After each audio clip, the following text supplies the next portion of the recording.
when we sold the house, I learned that people are fucking vultures.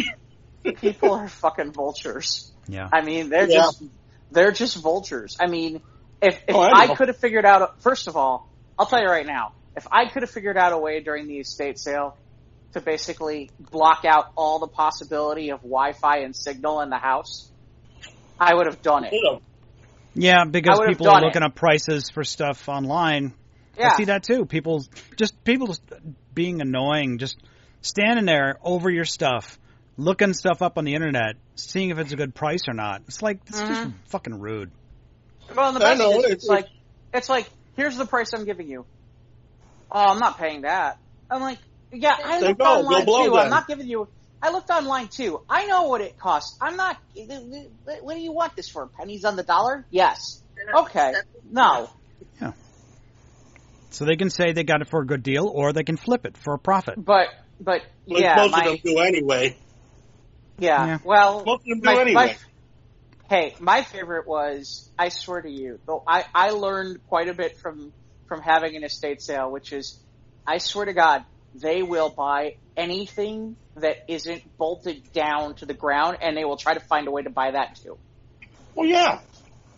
I mean, they walked out with toilet paper. Oh, yeah, right down to my granny's shitty underwear. Yeah, go ahead. Mm-hmm. Like we were looking for, there was a phone and an answering machine that we were actually using in the house, that somehow it got sold. Okay? We bought frickin' Lysol for one of the bathrooms. I come back 24 hours later, it's gone. Okay? Somebody bought the laundry detergent. It wasn't even full. It wasn't even full. I mean, people are buying what kind of people you deal with, Jeff? We finally, when you do these house sales or these estate sales, these people are like freaking maggot vultures. It's hysterical. Like, I had somebody walk up to me. They're like, "How much for this?" And I'm like, "How much?" Well, you see the price there. They're like, "Yeah, I don't want the picture. I just want the frame." Well, we're not selling it without the. We're not selling it with just the frames. We're not selling it without the picture. It's the frame and the picture. Buy the son of a bitch. And then he's like, "Oh, I don't want to buy it then." What? Fine, go. Fuck you. Sarah, I swear to God, this happened. My favorite was, we needed to still do laundry, and my mom was about to buy detergent for the house that night, and I'm like, "Don't buy it." She's like, "Why?" I'm like, "Just don't buy it." And she's like, "Why are you telling me not to buy it?" Because if you buy it, tomorrow we're going to have to go buy another new detergent. Because someone's going to pick it up and go, "Oh, this must be for sale," and we're not going to be paying enough attention, and this person's going to walk off with it. Yeah. When my dad passed away, he left a lot of stuff. And so my aunt suggested we have a garage sale. I said, over my dead body. I'm not dealing with that stuff. And the thing is that, I've been other stuff and carting it off. The worst thing in the world. It's one thing that you got your stuff out there knowing the value of it, and how people are so narrow-minded that they'll want it for next to nothing, so they'll do the two things, to keep it and have bragging rights, or turn it on fucking eBay when you go ahead and you go on eBay and you find the thing that you just sold them for next to nothing, and they're selling it for 3 times the price. Well, because everybody's seen those shows now, like the ones on cable about where, I went to the house show. Yeah. I went to a house sale, and I found these figures, and I got them for this insane deal, and I sold them for like $1,000. So everyone thinks they got a treasure trove in their man cave or their garage or their basement or whatever. Well, or people think that they're, okay, I'm not going to get this for, everybody thinks that they're going to get this for like pennies on the dollar. And it's like, wow, okay. Then you get the people that think they know so much that come in and say, I've got every Elvis Presley record ever made, from his first to his last. And then when you tell them that it's not worth that much, Then they fucking curse you out and say, you're stupid, you have no idea what you're talking about. This is Elvis Presley. And then you turn around and you tell them, well, you want to make some money on some Elvis Presley records? Show me the gold vinyl disc that went out to DJs only about the interview before he went off to the service. What? Yeah. That's the money card. All this other shit made in the millions and in the millions and the millions. They printed millions of copies of these albums. Right, so it's not worth a great doggone about the whole thing because there's no rarity to it. There are no rarities. Well, and the thing is too, when collecting really became a huge boom in the 80s for a lot of stuff, it really, all of a sudden a lot of things got devalued. Right. I mean, the only way things didn't get devalued is like, if you got lucky and you were one of the people who bought Teenage Mutant Ninja Turtles #1, you were real good. Nobody cared. Yeah, right. But when the late 80s, early 90s came around, that's when, especially like geek stuff, like comics and toys. Yeah, exactly. They geared toward the collector market. Yeah. Right. Well, I mean, did you? How many copies of Tom McFarlane's Spider-Man #1 did you buy, and how many different bags, and did you open the bag? There was a joke even at the time in the 90s where the first issue of Ren and Stimpy, when you open the bag on the front cover, it's Stimpy opening the bag of the issue and Ren walking in going, "Oh no, you opened the bag, now it's ruined forever." I mean, it's... Well, then of course you come across the people that have a merciless listing as to what they want in a particular thing. You could have done every possible thing to keep it, as near mint as you're going to get it, right? Mm-hmm. But no, they'll look at it and say, "Oh, what's this?" Well, it's been out of the box, it's been played with, so little of the paint may be rubbed off it. Well, I don't want it. Why? Because there's just a little of this, it needs to be immaculate, and the fact that it's got the paint rubbed off of it, forget it. It's just like any collector's thing.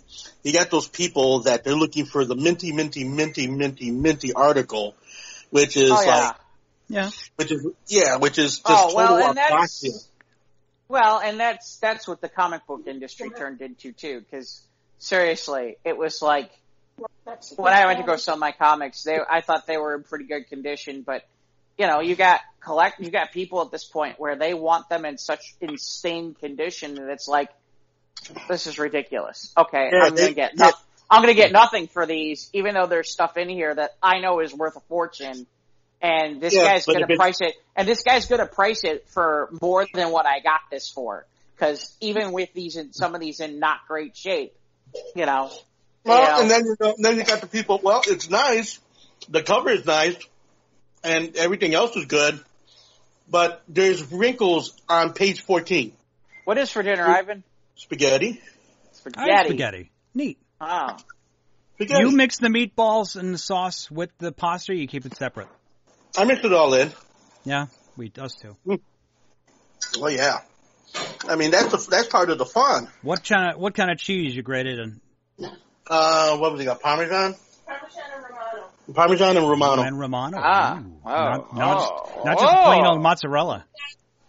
Yeah. If she had some Asiago, she would have thrown some Asiago in here too. Uh-huh. Nice. So, because, I mean, dinner came at the beginning of the show. Sorry about that, boys. But, that's okay. Speaking of the beginning of the show, welcome to Squares of the Roundtable podcast, because I'm positive we're recording. Yeah, this is show number what? 107. Okay. Eating spaghetti and meatballs is Ivan Rivera. Yeah, how are you doing, everybody? By the way, my wife's a great cook. Yeah. Okay, and with us, is also Mike. Hi. And I'm Abercrombie. No, I'm Jeff Stein. Yeah. I like I said. Yeah, no, I'll never forget. I had this old box from the 70s where it was like a toy box kind of thing, and it had like logos for all like the DC heroes. And it was funny because a friend of mine was in that room where we were selling stuff, and there was this guy, and he's telling her about how, oh, this is an extremely rare piece. It's very interesting that they have this. It's worth about $750. And then she said, oh, really? And he goes, yeah, but there's this crease over here, and then there's this, and then there's that. And so it's not mint, so it can't be worth $750. And it was funny. She says to him, she's like, well, what do you think it's worth now? He's like, oh, about $2. $2. Bullshit. And I'm like, maybe it was on fire. Maybe it was to be $2. Well, I just laugh because it's like, this is what I'm talking about. It's like, okay. Yeah. You guys. Yeah, the discriminating collectors. Yeah. I swear to God, I almost feel like we should do like, if we wanted to punk somebody, you purposely do like do some sort of sale, okay, and then you block out all the Wi-Fi on purpose, so that nobody can get a Wi-Fi signal. Nobody can look up prices on the internet. Right. I mean, like, well, I don't know, I'm getting it. And then you just sit there as the owner and be like, I don't know, I'm getting Wi-Fi just fine, when in reality you're not. Yeah. Right. Well, we did that. We did be asking you to look up the price. Well, then they'll say, yeah, will you look this up for me? No. It's like, why? No. It's right there in front of you. Right. Actually, that'd be even funnier. Exactly. That'd be even funnier. It's like, yeah. That'd be even funnier where you turn it on so that you get it, and then be like, yeah, see, right here. Perfect. And then as soon as they go to start, you turn it off again. Yeah, I mean, we did that at the Electric Jungle. It was right on our door. You know, no pictures and no Wi-Fi. Yeah. Well, did people adhere to that? Most did, but then you had the sneaky snakes that, you know, when you're not looking, you see them with their cameras, and you look at them, you're looking right at them. And so, you know, my favorite thing was I'd walk up to him and I'd go, oh, nice picture. And he looks over at me, he goes, oh, thanks. I go, I says, we have a rule in here. You know, well, I had my phone in hand because I was diving with the tilted head. And he's like, sorry. I'm like, yeah, me too. Bye. Now you must go. And now you must go. Because you broke the rules. And, well, people just say they didn't see the sign when they walked in? Oh, they tried. I haven't seen this. I didn't see the sign. What's the big deal? I'll pay you money for the pictures. But see, what people don't realize is when you have an exhibit of somebody's pictures, which are already under trademark, which is already under an LLC, what they're doing by taking pictures of those pictures is they're busy stealing the image, okay, which is illegal. And a lot of people, and you're taking the money out of the artist's hands and out of his pocket. Are you going ahead because you want to have bragging rights and say, oh, wow, look at what I saw at this place and everything. And you're just like, really, people? Really?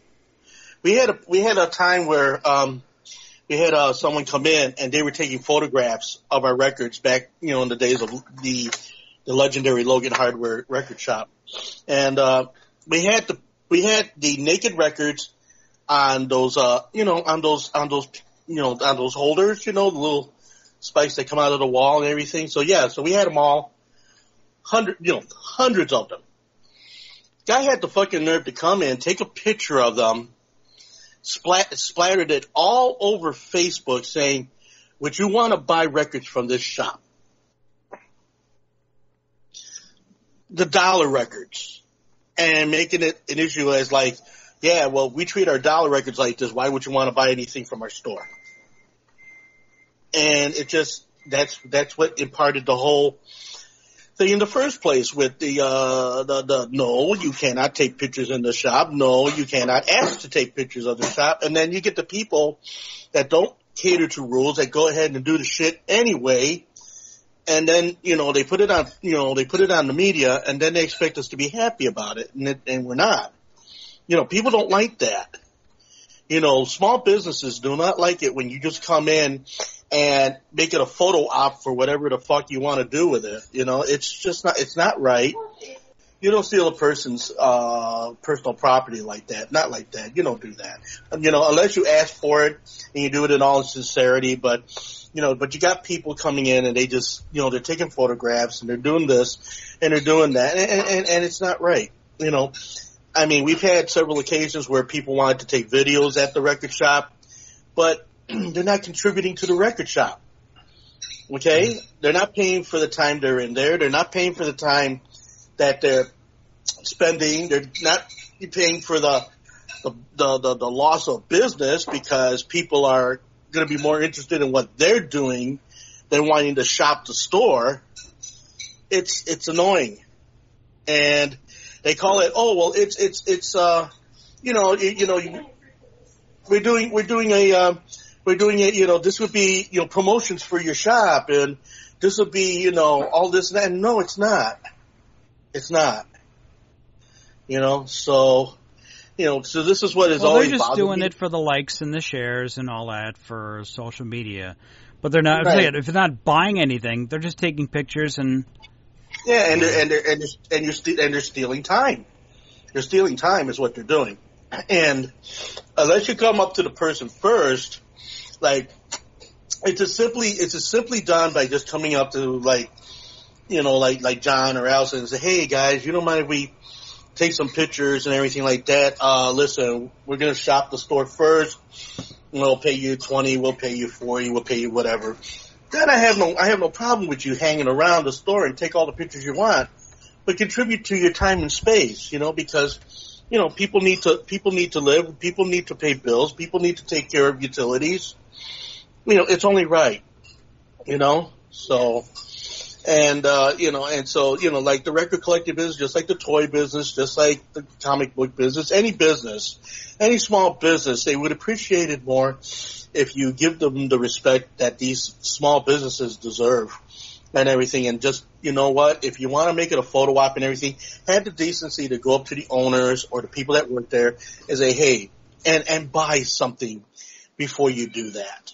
Okay? Because then the owners and people like that are not as apprehensive, to have you in the store while you're doing your groovy thing. That's fine. Yeah, I mean, I'm not saying that the likes and the shares in of itself is a bad thing. No, that is not a bad thing. But there are certain protocols that you have to follow in order to make it where everybody enjoys the time spent.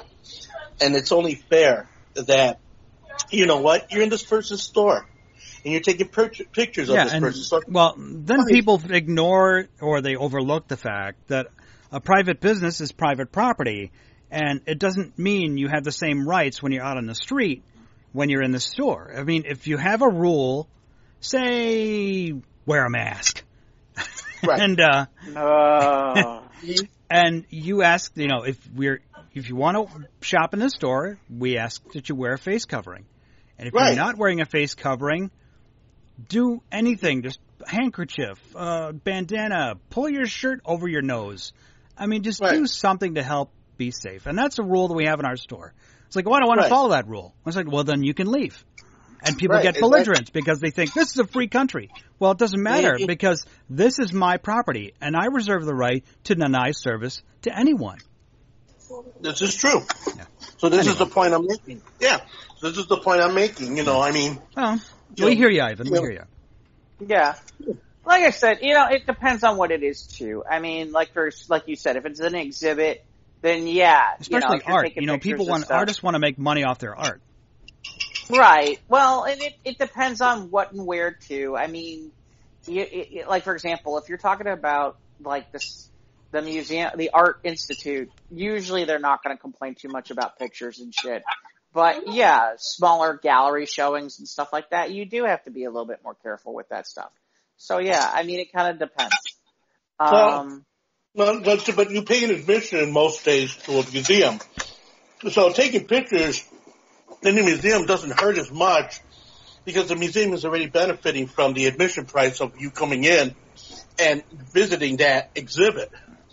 And that's and that has a lot to do with how things are taken care of when you're working with, properties, these type of properties, and so it's just a matter of, you want to respect the artist, talk to the artist first. If you want to take pictures with the artist, with their art, just ask. If you want to go into the museum and do the groovy thing, go to the front office. Hey, I'm from such and such a place, or I'm doing this because I'm from out of town. Would it be all right to take pictures in the museum? If it's not listed in their rules, no color photography or whatever, then you already know not to do it. Although it's funny. Quote unquote famous cartoonist Art Balthazar did those couple of doodles for me, where he did doodles of me, and the first words out of my mouth were, "Is it okay if I use these for social media purposes for me, or is this just private use? Can I not show this to anybody?" And that was my first question. He's like, "Oh yeah," he says, "it's fine." I'm like, "Okay, great." I said, and I'll tell you right now, I'm going to tag him and give him credit for it. Absolutely. And that's exactly right. But a lot of people don't do that, though. A lot of people just take the liberty of just taking whatever picture with whatever piece of art or whatever, or taking... That's the problem with a lot of these fly-by-night T-shirt companies. They'll take somebody's art from DeviantArt or wherever, and then they'll splash it on a T-shirt and sell it for $25, and the artist gets nothing. Right. But you're ripping the artist off in many ways, shapes, and points. Mm-hmm. I mean, why would you want to steal out of an artist's mouth? I mean, that's why they call them starving artists, because they're just busy trying to make a dime, and then, people go ahead and they filter. It's funny you say about T-shirts. I remember that I was working with a campus housing company, and I was doing a T-shirt. I was doing some T-shirts for an event that they were doing, and they sent me the design, and I'm like, "Oh, I don't know if I can do this." Mm-hmm. What was the design? Oh, the design is, they were doing something for St. Patrick's Day about Green Beer Night, and they had it where this was right during that whole Kanye West Taylor Swift thing, and they had a silhouette of Kanye and a silhouette of Taylor Swift, fighting over a green beer with a beer mug with it saying, "This is gonna be the greatest green beer day of all time." Okay. And I'm looking at it and I'm like, are we gonna get hit by Taylor Swift or Kanye West if they see this? Presidential candidate Kanye West could come at you. Yeah, we gotta talk about that. I'm convinced now that we are living in the Matrix. This is freaking bizarro, crazy, never land.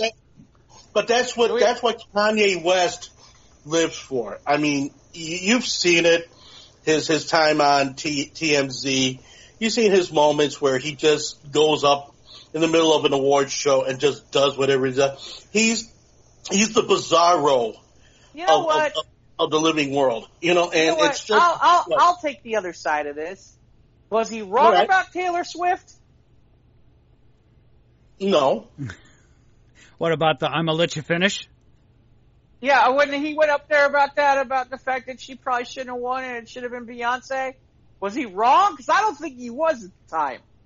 Yeah, no, he wasn't wrong on that point, but there are certain things, okay, and Kanye is always for the over-the-top situation every time he goes into it. I mean, like the time he held TMZ hostage while he was in there and talking all that yang and everything. And then now, he's some kind of religious person. He's got his own church. and doing all these crazy things, that he's doing.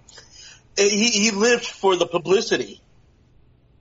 And this is more publicity. But see, what happens, though, when you got publicity like that and people follow you, because let's face it, Kanye, when it becomes public that Kanye does something, people notice. People look at it. People, they check it out. I mean, even if it's just a blip, they read a line or two, but you checked it out. So that's just one more person that Kanye reached. Okay, and the other thing is, and it's funny because we're local, okay? Mm-hmm. And I don't know if Mike can get in this conversation. I'm curious how much Ivan can. I will put the statement out that of any rapper in the history of this city, he's probably the biggest of all time. Well, of any rap guy who's come from the city of Chicago, at this point, he's number one. Right. Well, that's because there ain't been nobody bigger than Kanye West in Chicago. Nobody. All right. Well, okay. Given the fact that a few of them have been incarcerated and a few of them have legal entanglements with their record labels, all matter of different things happening to them. The only reason why I think Kanye being in his position is just a matter of happenstance because of what's happening. Wait, no. In terms of Chicago rap guys, mm-hmm. who's above him? Well, okay. I mean, doesn't Chance the Rapper count? You think Chance the Rapper's album sales compared to Kanye's? Yeah, you really?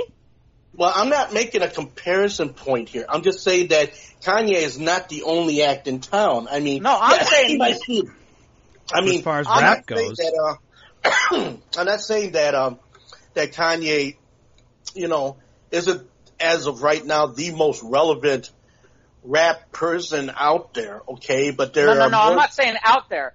I'm saying in Chicago. In the history of the city of Chicago, when it comes to rap, he is the guy. And when I say the guy, I mean he's the guy that when you sit there and say who put rap on the map for a certain city, it's Kanye West. Well, I don't know. I might have to challenge you on that because there are a lot from a standpoint of Chicago only. There have been lots of people who have worked under the aegis of hip hop and rap, and Kanye West. No, I'm talking specifically rap. I'm not talking about hip hop. I'm talking about specifically rap. And then specifically rap. Okay. Well, all right. Yeah. Okay. So you like I mentioned earlier, you got Chance the Rapper, who has made his. Yeah, but he's not bigger. He's not bigger than Kanye. No way. I'm not saying that he's bigger. I'm not saying he's bigger, but he is relevant to Chicago. But I'm not talking about relevancy. I'm talking about if you sat there and said who's number one with a bullet, it's Kanye West. I don't think so. In the history of Chicago. I'm not okay. Then who else would it be? Well, okay, I don't know enough of it well enough to actually point them out. But I just feel that there are others that have been. Oh, there are others. I don't think anybody's gotten. Any of them have got even Chance the Rapper. I'm sorry, I don't think even he. I mean, and maybe I haven't looked at album sales lately, but Kanye has. Seriously, and in fairness, Kanye was way before Chance the Rapper. No, the rap game in Chicago, there hasn't been a lot of big time, big platinum rap guys in Chicago. There just haven't been. But the reason why there isn't, I'm sorry.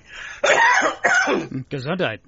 Excuse me. The reason why there isn't a lot of rap action in Chicago is because Chicago in of itself, okay, which was big in the rap game, but a lot of the rap game has left Chicago to go to the East Coast and to the West Coast when you're talking, you know, all the big guys. And yeah, much like what happened to much of the music in this city, which at one point we were the epicenter of all manner of different genres, but not so much anymore.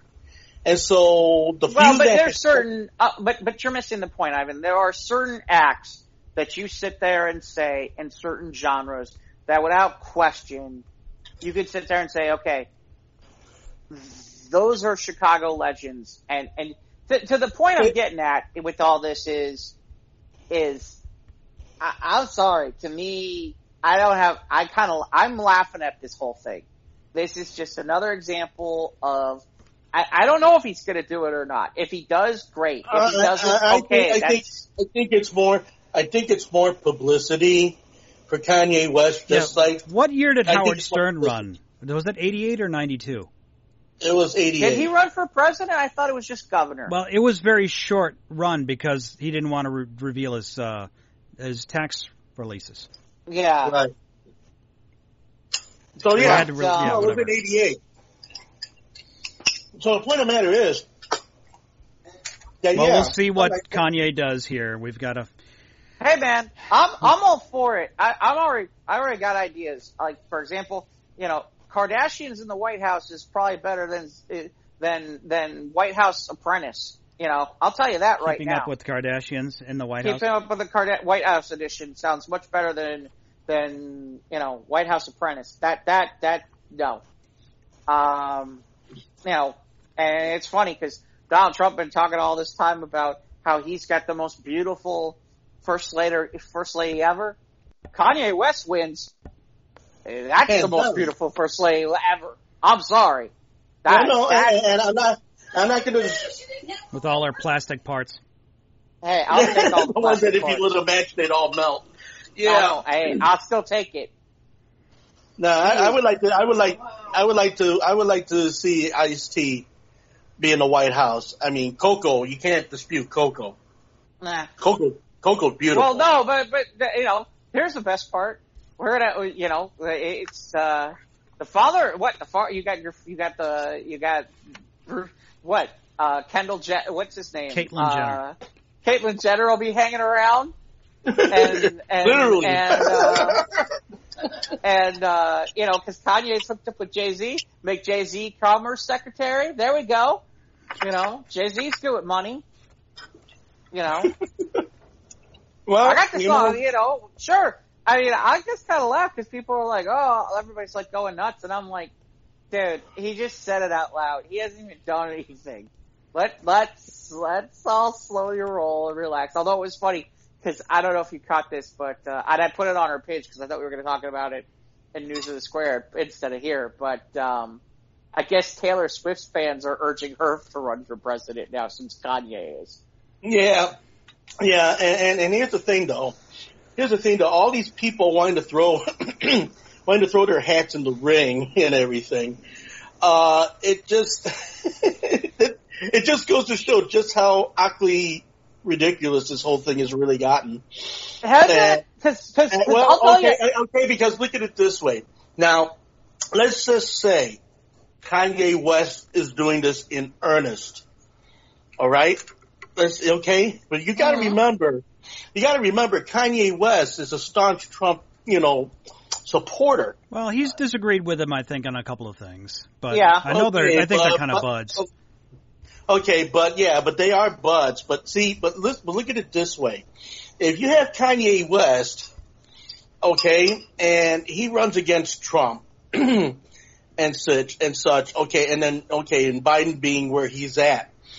I mean, don't you think that there's a splitting of hairs happening here at the polls if this actually took place? Maybe. And, you know, I mean, look at it from. I made a joke the other day. If Biden hadn't said that he's committed to having a female vice president, let's go with the Biden Kanye West ticket. Let's go with the Biden Kanye West ticket. At least it'd be interesting. But okay, so yeah, these are interesting times indeed, and we're only halfway through the year, and this is and you knew this was all coming. Once Trump won, you knew this was coming. That like everybody's like sitting around with that Eddie for celebrity. The town, man. Celebrity, yes, Celebrity reality Apprentice. show hosts are now prime targets for. Well, not just reality shows, just in general. Mm-hmm. I mean, look. Hey, in fairness, we saw this. When was it? What was the year that? What was that year that Arnold Schwarzenegger became governor of California? Sometime in the mid to late 90s. He became governor of California. Right. Well, then Ronald Reagan do you remember that election? It was in the 80s when Clint Eastwood was mayor. Yeah, but no. But do you remember the election that took place in California for governor? It was I forget who he ran against. It's because California was having the rolling brownouts because of the power grid. They did some sort of recall or something, and then they had the ballot thing. But some of the people who were on that ballot, the adult actress Mary Carey. I remember. Yeah, that was kind of a shit show. It was a shit show. What's Arnold his name? Gary. Yeah, Gary Coleman ran. I can't remember who else. I think a lot of them were just write-ins, though, right? I mean, they were on the ballot? No, they were on the ballot. Wow. There was like 20 people on that ballot. Well, when you look at that whole thing, I mean, when you look at Kanye, who's trying to split the black vote for Trump to win, I mean, do you think... You think that's really what's happening? I think look at it. Okay, I mean, this is Can I tell you what I really think? Go ahead. I'll tell you what I think really happened. This is the same guy that said that slavery was a choice. Think about it. Oh, that's because that was the recall election in 2003. Is it that what it was? Yeah. Because there's like a list a mile long of candidates, and it was crazy. Yeah, but did you hear what I just said? Yeah. So, I heard it. But again, it's Kanye, and you kind of let one go out, heroing out the other. I am convinced. I am convinced I know exactly what's going on here. I know exactly what's going on. I know exactly why he's doing this the way he's doing it. You know what happened. Why? Him and Kim sat down and they watched Hamilton. And Kanye got all inspired. And went on Twitter and wrote something stupid. So he sat down on Disney Plus to watch Hamilton or some shit like that, and finally decided, it's my patriotic duty. Right, and kind of got all excited about it with all that. Oh, well, that's bullshit. Hold a second. Is it believable? You mean no? It's not that it's believable. Is it plausible? Is it plausible? Is it? I think it is. Have you met Kanye West? He'll do shit on a whim. I know. I don't have to be Kanye West. I mean, he's been in pop culture for as long as I can remember. You remember back quite a ways. Yeah, I mean, put it this way: Kanye West and Gay Fish, and let me see. Let's go ahead with, like I said, the whole Taylor Swift shit, and then the whole church thing that's going on, and then the TMZ thing. Let's see, what else? The fact that in fairness, he bought millions out of a record label. Yeah. I mean, yeah. No, I'm hip to Conway's tip because that, like I mentioned earlier, Kanye, if he can get the promotion out of it, if he can get the publicity out of it, he's going to do it. This is just more publicity, just to keep him right. Meanwhile, his music is and you guys aren't rap fans, but to me, his music is absolutely phenomenal. No. It's not that I'm. Let me make it one thing clear. It's not that I'm not a rap fan. Okay, there are certain rap artists I will listen to. I just don't. I just don't do it as far and wide as maybe other people do. I mean, I'm not maybe as hardcore. Macklemore and all the rest of these cats. Macklemore. No, I'm Macklemore. I'm not having fun with you. Yeah. Anyway. You like him. Okay, whatever. With his one hit. What I'm trying to say is that, yeah, I do have certain rap artists. I like Eminem. Okay? I like Tupac. I do like, the Fugees. I do like a number of people. I like Slick Rick. Okay? I go back as far as Sugar Hill. I go back as far as Curtis Blow. I could do a number of things on the whole rap tip. Okay? Yeah, Babyface and all the rest of it. But no, it's not that I'm not a fan. Babyface isn't really rap though. Well, okay, maybe not on the same line as musical, like LL, Cool J, okay, for the love of you and all that. Mm-hmm. Okay, so okay, fine, yeah, but like I said, I pick and choose my battles as far as my, so it's not that I'm not a fan of rap. There are particular artists in the rap community that I enjoy more than others, Right. Well, like I said, look, there's Kanye is one of the few rap artists who's ever been nominated for Grammy Best Album. Okay, I'll give you that. And you know what? Quite frankly, he probably should have won it. And he probably has a good beef because College Dropout is a phenomenal album. But, okay, and I'm not disputing that. Not but at all. I'm telling you, I still think he was watching Hamilton. He got all excited. I think you did. I think he did. I think he did. Because now he's all apolitical about the whole thing now. Now he's all gung-ho. Political. Apolitical means he's not, Ivan. Yeah. Political, sorry. No, so it just comes right down to, okay. If Trump can do it, why can't I do it?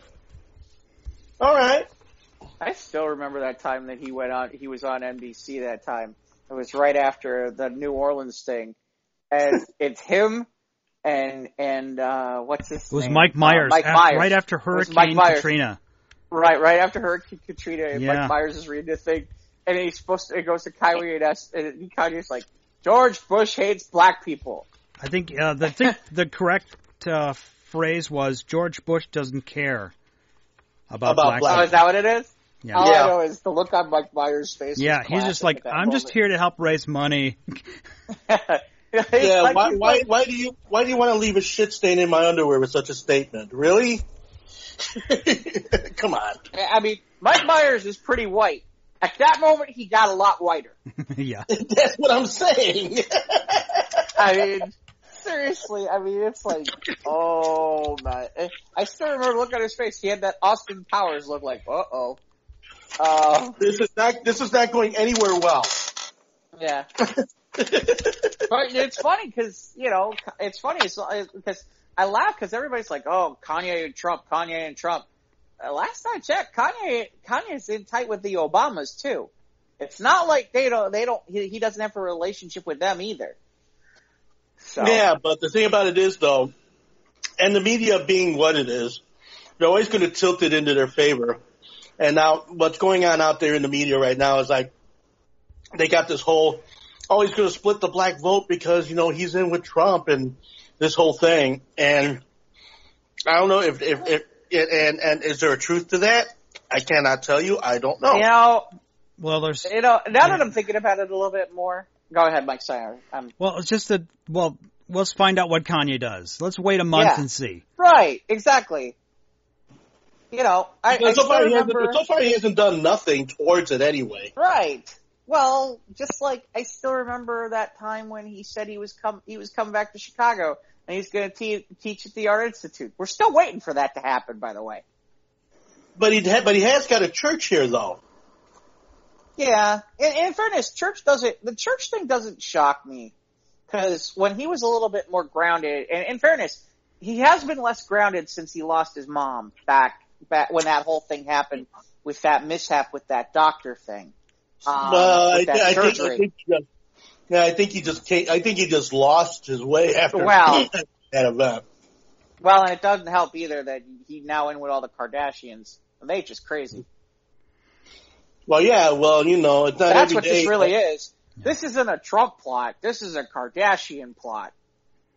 That's what this really is. Do you think the Kardashians are going ahead and making him the poster child to be the next president of the United States because the Kardashians need something new? No, I don't think Kanye's a puppet of the Kardashians. No, I don't think so either. He's never been on that show. Kanye does what Kanye does.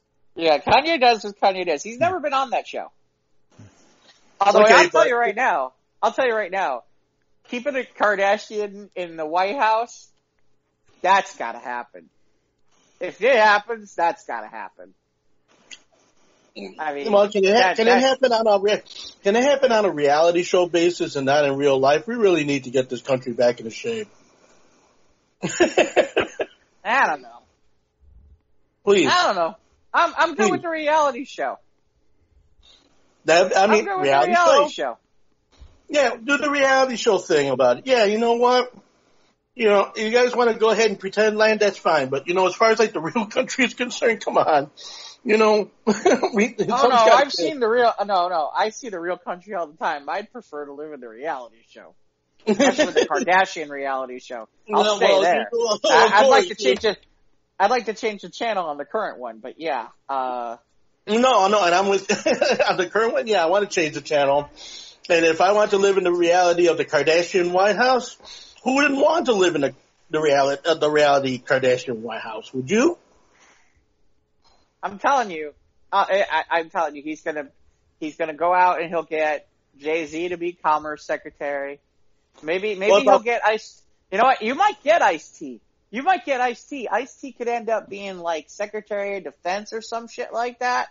Well, yeah, because Kanye's logic. Ice Cube is meaner. I think he'd be better Defense Secretary. Yeah, but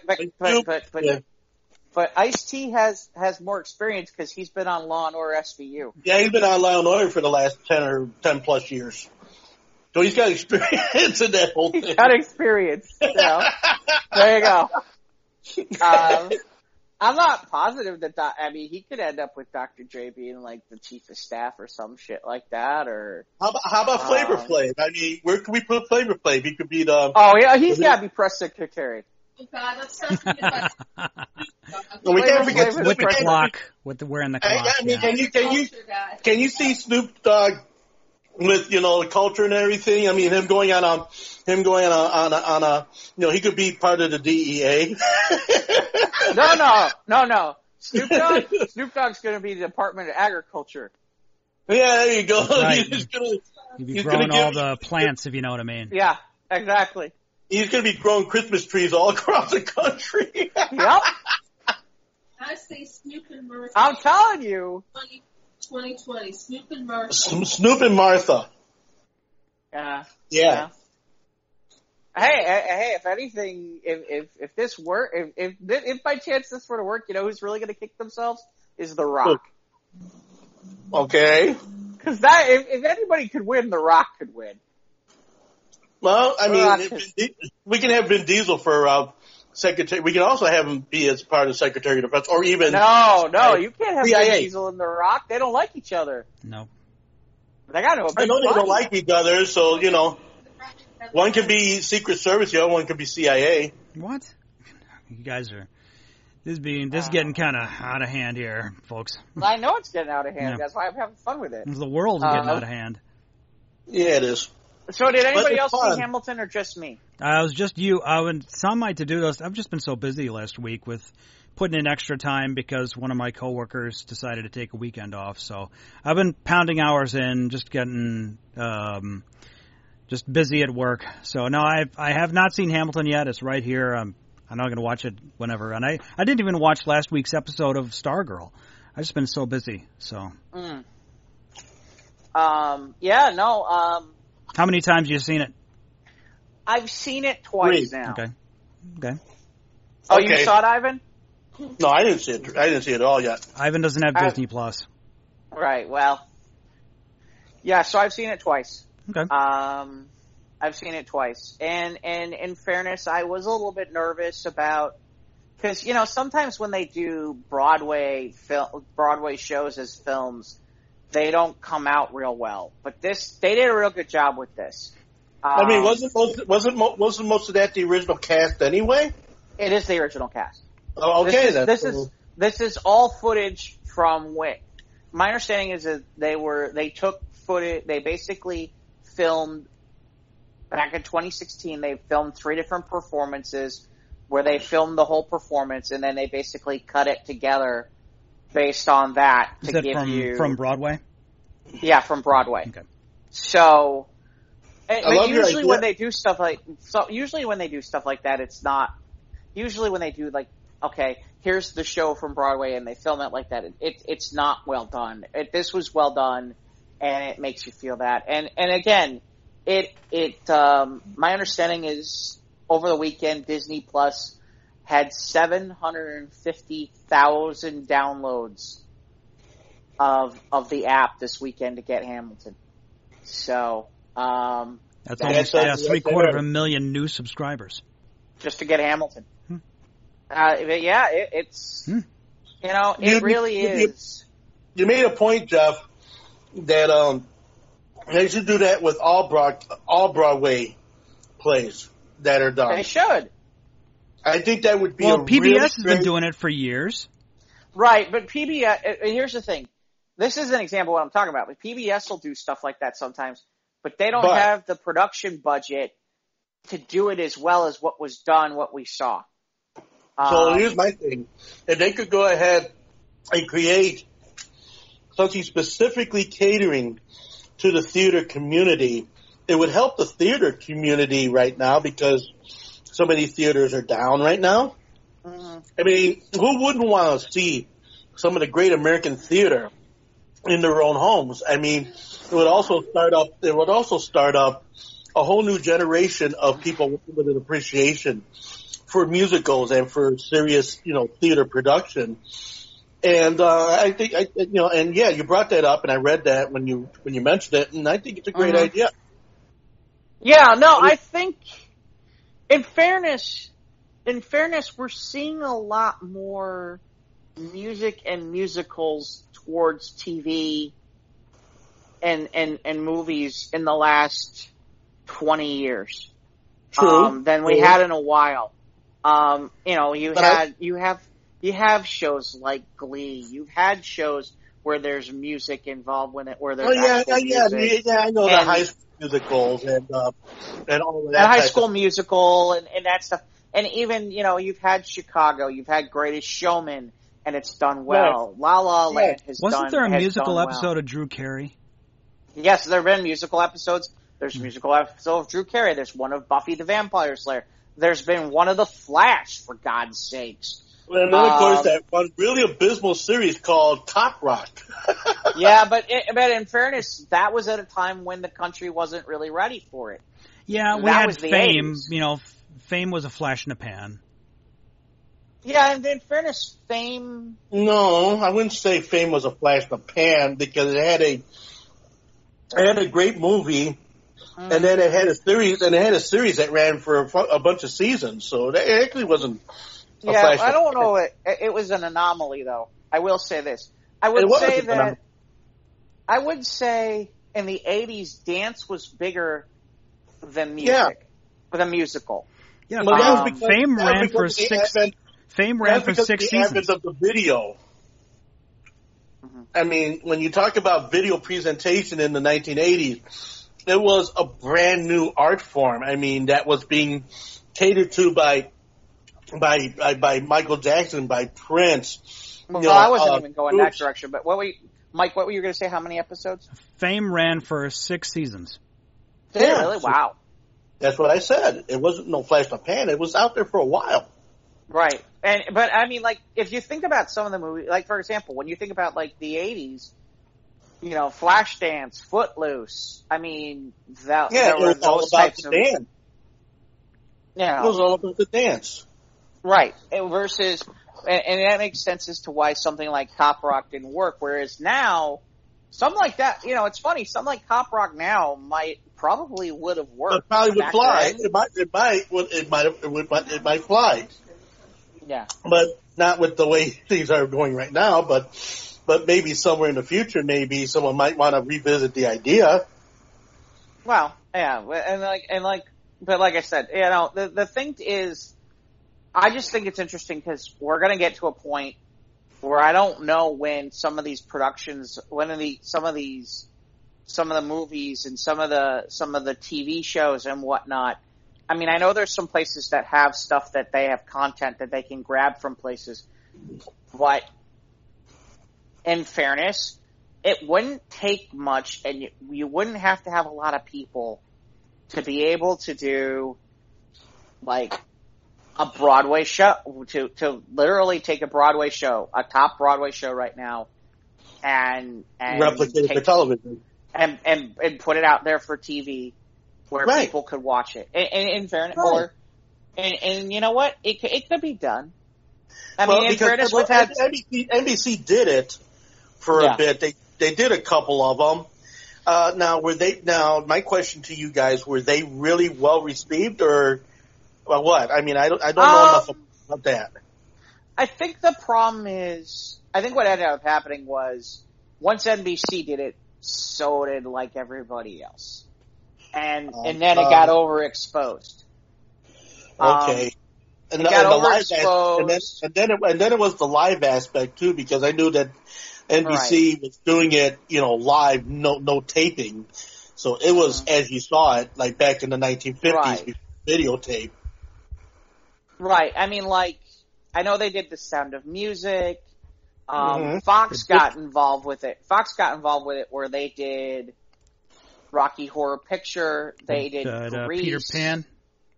Yeah, Peter Pan was one of the things that got done. Grease. Fox did Grease. I know Fox did Grease. Didn't they do Rent too? Yes, and Rent did not do well. No, Rent didn't do well. Not Rent this did setting. not do well. No, in this setting of Rent, no. I believe that they didn't do as good as the motion picture of Rent did. Which Soraya, that's her game. She loves Rent, and she made the comparison. She goes, "Yeah, Dad, definitely the film was a whole lot better than the stage play. The televised stage play." Right, the televised stage play, the live if you've seen it in an actual theater, it was spectacular. It was great. Yeah, it was great. But reminds me, I should watch that musical 1776. I saw that live. I saw that live in Lincolnshire when I was in high school. God, everybody used to go to Lincolnshire, didn't they? At some point. I remember Lincolnshire. That in Drury Lane. You ever visit Drury Lane, Jeff? Does the Muffin Man live there?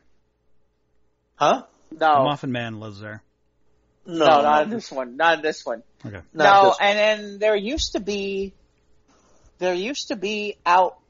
I can't remember if it was west or south. There was one in the John Hancock building. There was a Drury Lane there, not the John Hancock building. Water Tower. There used to be one at Water Tower. There is. It's still there. I saw something there recently. What did I see there recently? Oh, okay.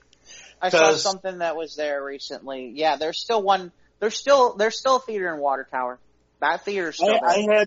I had the rare privilege of going there to usher with a friend of mine, who we worked at the theater building on Belmont, back in the day. Mm-hmm. And I got to see the Plastic Sandwich with Frank Gorshin. Okay. The Riddler, yes. And it was a soliloquy. It was a one-man show, and it was brilliant. Okay, and then at the end of the show, he went into his impersonations. He went into questions and answers about his career and everything. I mean, it was fabulous. Did he do the Riddler giggle? Yes, he did. Nice. Did he really? Okay.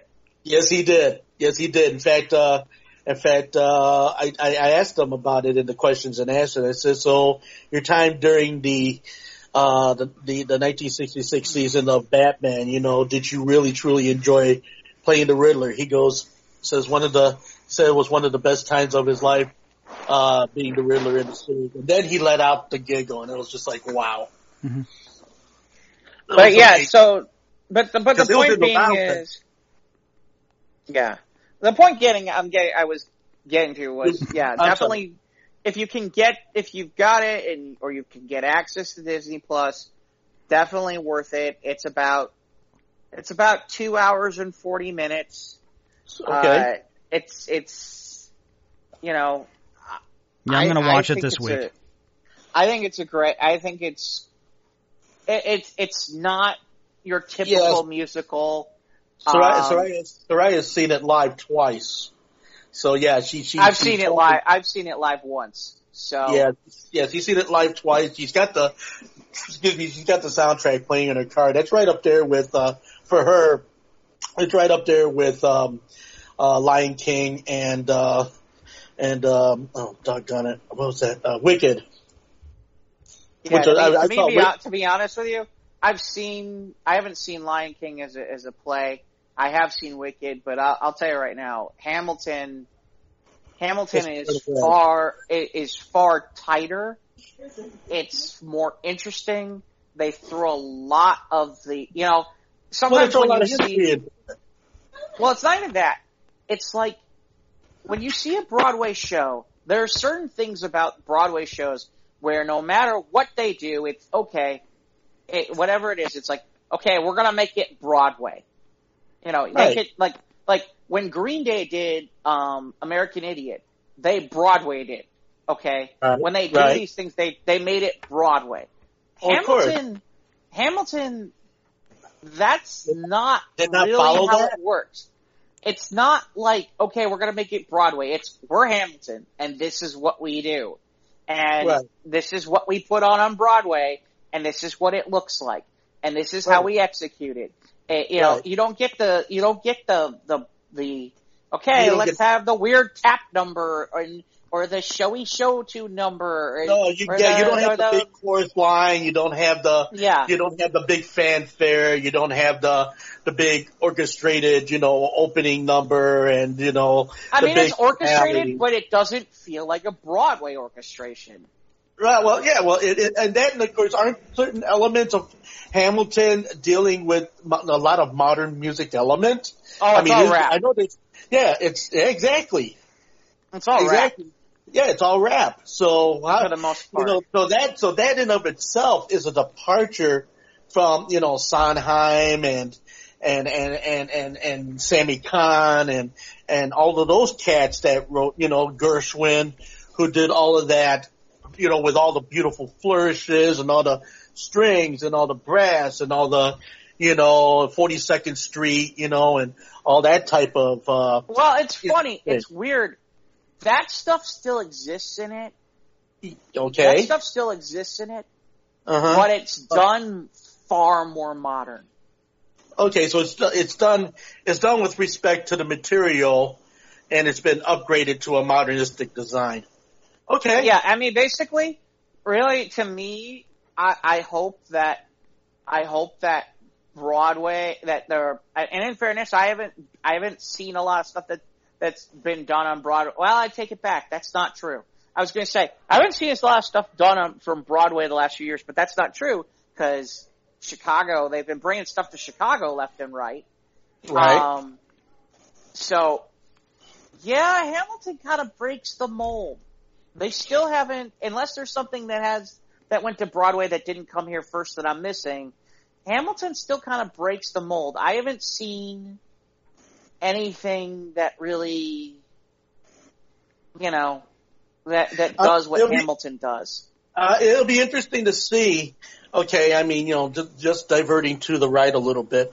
Okay, because I've heard all about West Side Story and how they're redoing West Side Story for the movies and such like that. And it'll be interesting to see.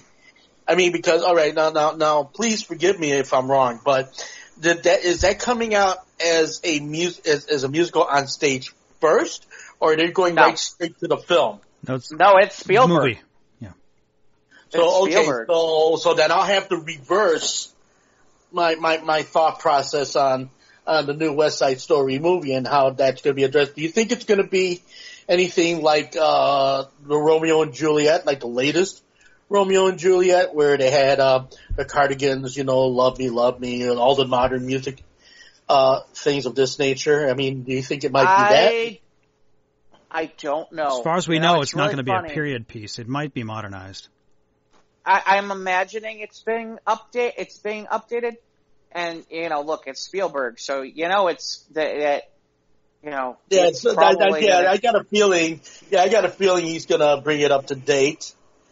But but when Leonard Bernstein and all those cats were working on it back in the late 1950s, 1950s when it was still the stage play, and then in 1961 and when it became the motion picture and such. I mean, that's and I wouldn't be surprised if I wouldn't be surprised if Spielberg kind of looked at Hamilton and said, we should be looking at something similar. We'll see. I don't know what Spielberg's done. I haven't heard a lot about it. That'd be something to search out for a future show, because I'm interested in that too. Because I love Broadway. I love musicals, and I love the theater. And having been involved in some theater myself, so it's kind of like. I'm intrigued by this, and and definitely would be interesting about Spielberg's take on that. I mean, Spielberg, when you see something done by Spielberg, it has an identity and a charm of its own that kind of stands far and away from what other directors might do with a particular product. I mean, even right down to the animation department, So I'm looking at this here, and according to this, Spielberg's version is supposed to release in December of this year. Okay. So apparently, I don't know how it must be done. I'm looking at the cast, and I'm looking to see if there's any names I recognize off the top of my head. Obviously, Rita Moreno is back in it. I just don't know what role she. Well, it says she's playing Valentina, so I don't know. Okay, Valentina, that's Maria's mom. Yeah. Yeah, so that makes sense. But so they paid tribute and they brought Rita Moreno in, so there's that. But honestly, I'm looking at a lot of the other names and faces to this, and I gotta be honest, I don't know.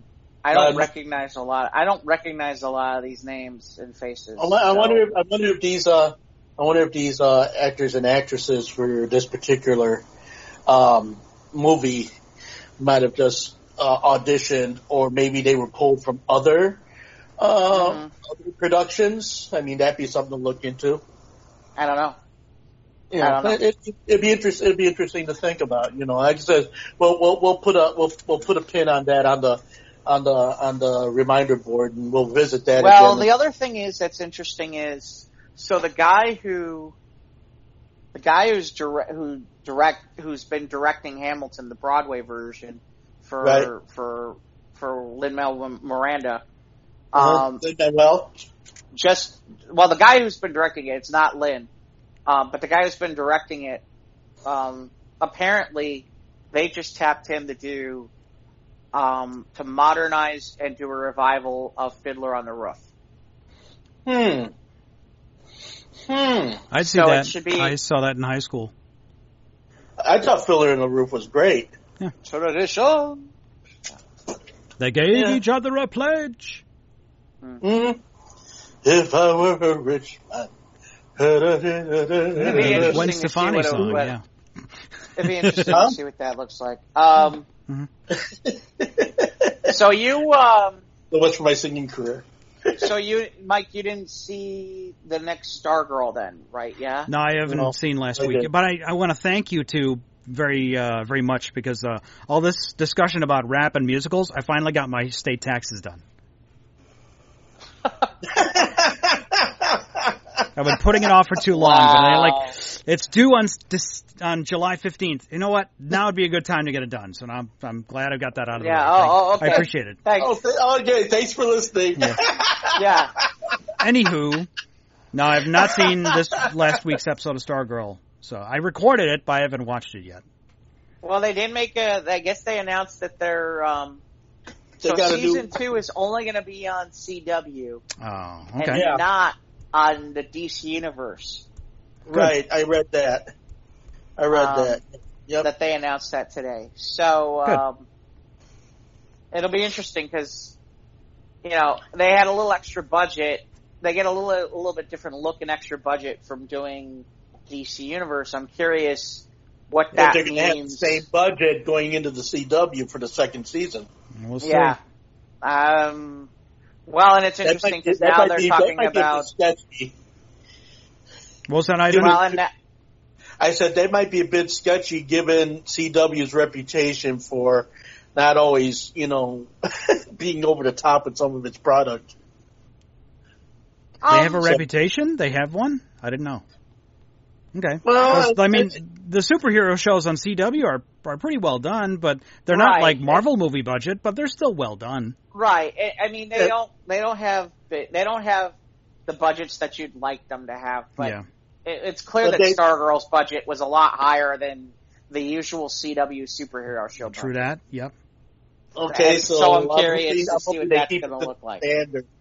Hoping they keep it to that standard. It'll be a shame, that it started off with such a bang and then to have it get it watered down in the second season. That's always a shame with shows that start off like that and then, because of prohibitive budget situations that it becomes a shell of its former self, which that's never good in any case, Say, Jeff, so what are your thoughts on The Mandalorian?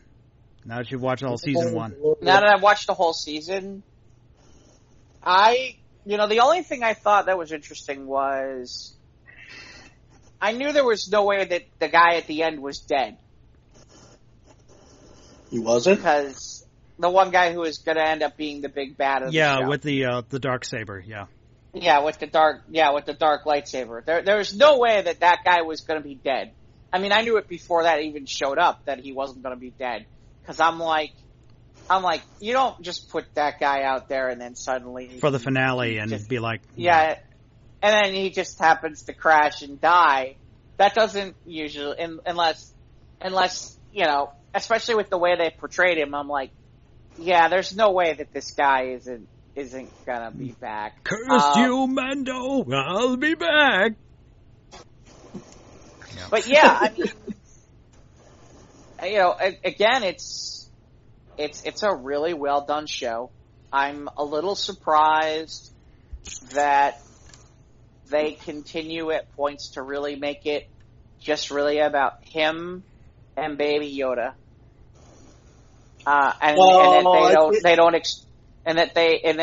That they're not regularly bringing in Carl Weathers and what's her name, Jera Carrero's character on a regular basis. That they kind of work them in and out. But do you think that because they're concentrating on those two particulars is because of the fact those are the larger selling points of the series? I mean, that's the name of the show. I mean, that's the dude you gotta have on the show.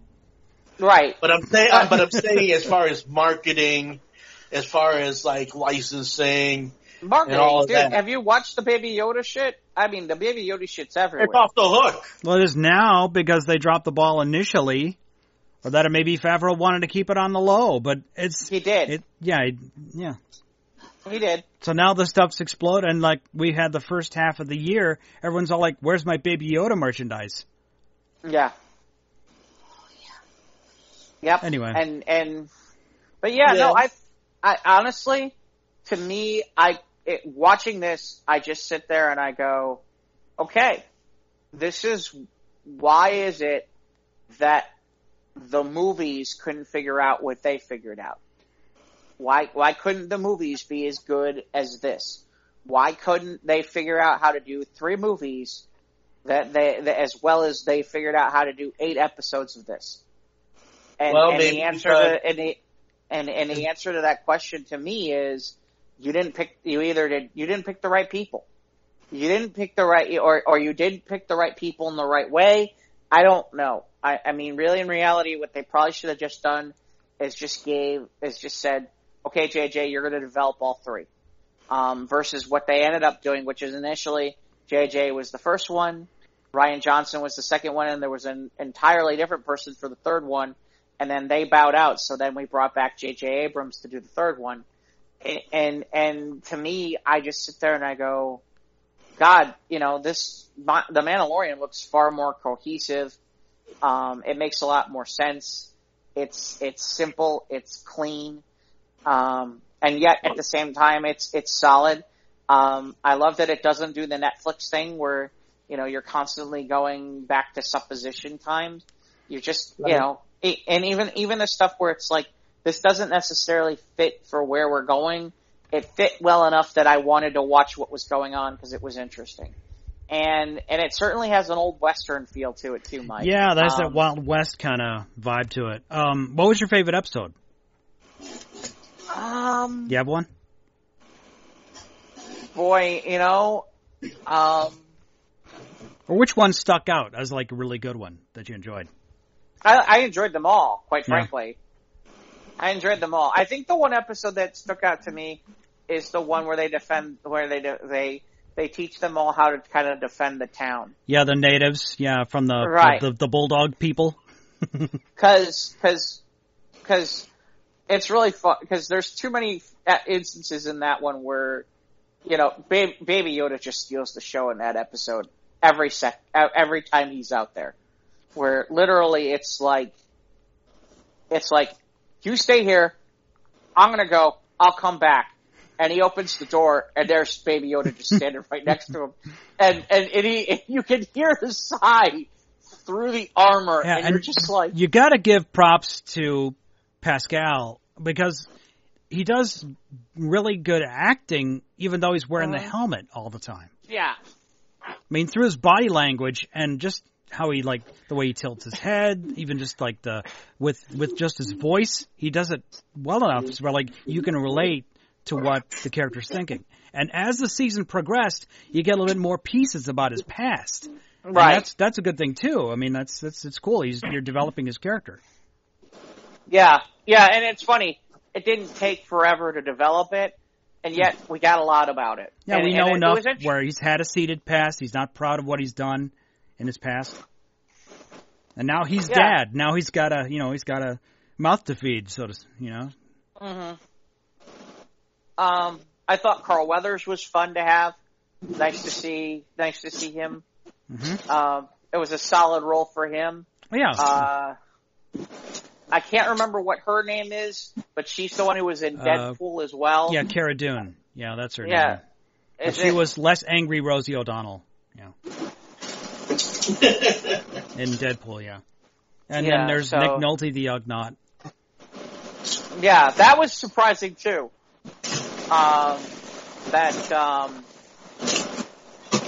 What's going on over there, Ivan? I'm getting a lot of static on my end. What happened? Ivan? Yeah. Yeah, your volume's way up. My volume's way up? Yes, it is. I'm fine. I'm not doing anything. It's okay. I'm just quiet. Okay. Good. Yeah. Just picking up more of your sound over there. So. It took me an episode to realize that was Nick Nolte. I saw it in the credits, episode 1. Right. Then I realized that was who that was. Yeah. If I hadn't seen that, I wouldn't have picked up on it at all. You're right. Yeah, unless if the credits didn't say it, I wouldn't know it. But I liked Taika as the IG droid. I miss him. I miss the IG-11 unit. It's funny you say that. I thought it was kind of lame that they let him, that. I think that's my one bummer that I have of the last episode is they let him die. Is that they put together this little team. Yeah, and they look like kind of like a family almost, kind of so to speak. And I thought that they'd all end up like leaving together, and in the end they don't. It's just him and it's. Yeah, it kind of bums you out, because you wanted to have, like, that crew. I mean, he's got that ship, and he kind of had that crew in the Jailbreak episode, but they were not a good bunch of people. Nope. So, you know how that went. But it's funny you say that. That's probably the episode that was the weakest for me. Yeah? Okay. It's the Jailbreak one. I was not as thrilled about that one. That's a good moments, but I was like, yeah. Then the one, I don't know, the one where they go to Tatooine, where they're like the young punk, the young upstart. I like that one. Yeah, you like that one? Okay. I like that one. Right. I am curious because... Ivan, I'm hearing a lot of noise on your end. It's because I'm sitting quietly. Okay. Yeah, because your mic is picking up more. Okay. All right. Yeah, anyway. I mean... Okay. Yeah. Stay quiet. Okay. I think they'll bring... I think that that assassin character will come back. I just don't know how. Well, maybe. So... Yeah, no, I thought it was solid. Okay. Yeah, I'm looking forward to season 2, and although like I said I didn't watch any of the making of episodes, it got kind of just too little repetitive, and it's like not as much. I was hoping for like trivia, like tidbits or whatever, but it just seemed like they're just all like, this is the way we want it, and no, we love us, this person's a great person and all that. And I was like, just being like, it just got boring for me. So self-congratulatory? Yeah, I think so. There was part of that too, and of course, you gotta hand it to Disney. They're doing the best they can to create new content. I'm sure they filmed a lot of pieces of this documentary pre-coronavirus, so they gave us something. It was better than nothing, but it wasn't quite. Correct. Yeah. No, like I said, it and that's the only thing I was a little surprised about what you find on Disney Plus is that, there are some things that I thought made sense, and I'm just curious if maybe they don't have rights or what their thought process was on why certain things didn't, aren't there for them.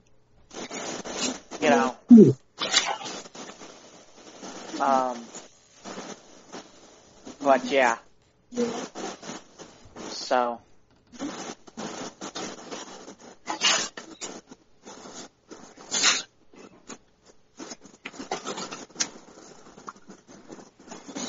So Ivan, how was your week? My week? Well, went ahead and did my show yesterday for Logan Arcade. And I had my first real confrontation online. What happened? I was doing I was trolled. I was trolled. Okay.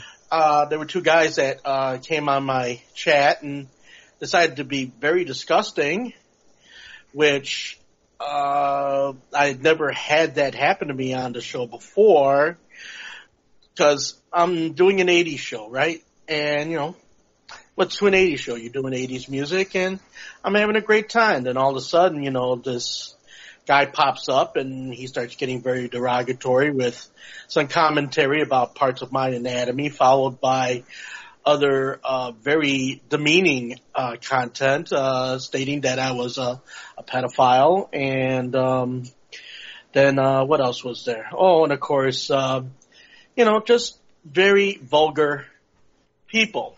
Okay. And for the most of it, being the person that I am, I ignored it, and just went along my merry way, Oh, that's nice. Ha ha, yeah, you childish thing, yeah, okay, hope you're having fun with your little, juvenile, bullshit that you're putting on my chat space, right?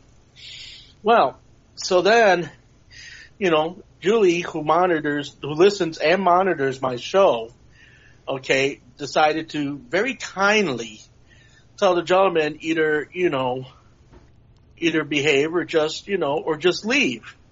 To which then the guy goes, "Are you challenging me?" And so finally and then of course followed up by the next guy saying, "Oh, don't worry, he doesn't talk. Do you talk?"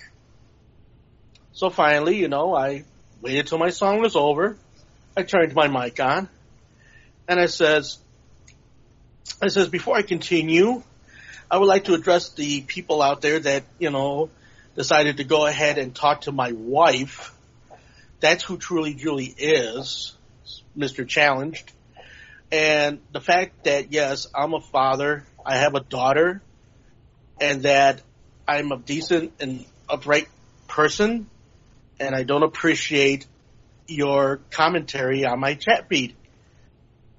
So I'm asking you before I call you out to leave. Because I don't think you want to stop the show for all these nice people who want to listen to the show. And I looked straight into the camera as I said it, and I think they ended up, shutting down real quick because then one guy left, and then the other guy about a minute or two later ended up leaving too. And it just occurred to me that, yeah, you know what, just like you said earlier, Jeff, people can be vultures. People can be just outright mean. And to have them talk to me in this manner was very disrespectful, because I'm the type of person that, I don't look to make trouble for anybody. I'm the type of person that if somebody messes with you, I have your back. Okay? I stand up for you. I stand along with you. I protect you. Because that's the way I do, because that's my character. And for some imbecile to go ahead and make references to my anatomy and to sit there and call me a pedophile and other such, nonsense, just gave me quite the reality check Sunday. Now, Ivan, as the host of your Twitch channel, are you able to boot people from the chat? I was going to say, that was my question. Yeah. Okay, so the only unfortunate situation is, since I'm not on a laptop and I do it through my phone, I don't have access to the same controls as, say, a person with a laptop, where I could just go ahead and go to the Whisper channel, that's on the Twitch feed, and just, tap out messages saying, hey guys, I'm taking this off the feed, I'm going to make this personal, and I'm going to direct you to what might, address, this situation with you personally. I mean, I didn't want to have to go ahead and stop my show yesterday and call them out on the air. But at the same time, I've got good people, some of them all the way from Sweden, who listen to my show. Because I average about 20, 25, maybe 30 people on a show. And, and they want to listen to the music, and they don't want to be involved in none of this nonsense that these two guys, who obviously decided to troll because they just had nothing else better to do. Exactly. Than to just playing, and flourishing on the anonymity of the internet, so they can. Right. So, it just. Go back to playing, Call of Duty or whatever, you stupid. Yeah, go back to Animal Crossing, you animal. So it's well, that's unfortunate. But once I got back into the groove of things, for the two idiots that ended up coming up on my show and saying such rancid things, I ended up getting all kinds of other people chiming in, and of course some of my other friends who came on and kind of, hey, you handled that well, and we love you, and then of course here it is, and I'm getting messages all the way from Sweden, and just all these lovely people from Sweden who wanted to party in the middle of the night. So it's like, okay, so it made up for the rough start that it was the show, but it just also made me aware that there are people like that are out there, and I'm just like, wow, to be in direct fire of such people is just. Because I'm not that person to anybody else, and I just... Yeah, well, we know you're not, so who cares what they think? Yeah, so it just caught me off guard, but like it says, most of it I was on for 6 hours, and it was a great show, and I played a lot of good 80s music, which, that's what I do on the first of the month, so for anyone else that's interested, I do 2 shows on Sunday from 3 to 7, on first and third Sunday for Logan Arcade, and of course first one is called the Mundo 80s Show, which is all 80s music. I spice it up with a few late 70s things just for fun, and sometimes I'll even go on a flash forward and play some 90s things just for fun too. So it's not strictly just 80s stuff. I try to mix it in and make it interesting each and every time. And then the third Sunday is the Sweet Soulful Sunday, also from 3 to 7, and also on Twitch And then the third Wednesday, which I do the Satchel Show from 9 p.m. to 2 a.m., which that could be just about anything. Also, this Thursday, the Blues Show that I didn't get to do last Friday because life happened, I'm doing this Friday from 7 p.m. to 11 p.m. Central Time. Central Time on Twitch. So, okay. Yeah. So, but and then the rest of the weekend's just been basically staying close to home because it's too damn hot to do anything outside, man. Yeah, like I said, the fireworks in my town were semi-canceled. They had just a little bit stuff, but 4th of July, it's been a long time since I've had my neighbors shoot off so many fireworks. I mean, like, it was a war zone in my neighborhood. It's not just your neighborhood. It was obnoxious over here. It was obnoxious over here at the building. Well, one, I got the neighbors downstairs who are just risking, setting the wooden stairs on fire because they've got fireworks. They're shooting fireworks right off of the back stairwell. Not to mention the fact that the whole neighborhood sounds like World War II. And, you would think that after 11 o'clock people would have common sense. Oh, no. No, they about 1:30. Yeah, I heard some maybe it was after midnight that night. It was ridiculous. And tell me why, I mean, do we have, everybody complains about, people talk about, China this and China that. But yet, we're blowing off firecrackers. Made in China. Thank you. So there's my point. Illegal fireworks made in China that you bought in Indiana or Wisconsin or whatever. Yeah, wherever, you illegally brought them from. But yeah, I was watching a lot of stuff from my front door. And like I said, I went out to my driveway to see if I could see my local municipality and their fireworks display. But no, we didn't have very stuff that went up over the tree line. So, but my neighbors made up for it. Just lots of neat stuff. That's illegal fireworks. Yeah. But I had a good 4th though. Like I said, I worked most of it, but yeah, it was just. I mean, it would have been better if they were things that were able to look at, but they were just all these loud explosions. It wasn't like pretty in the sky flourishes, with nice little colors and sparkles in it. No, they just like bombs, man, like grenades going off everywhere over here. And it was not over here.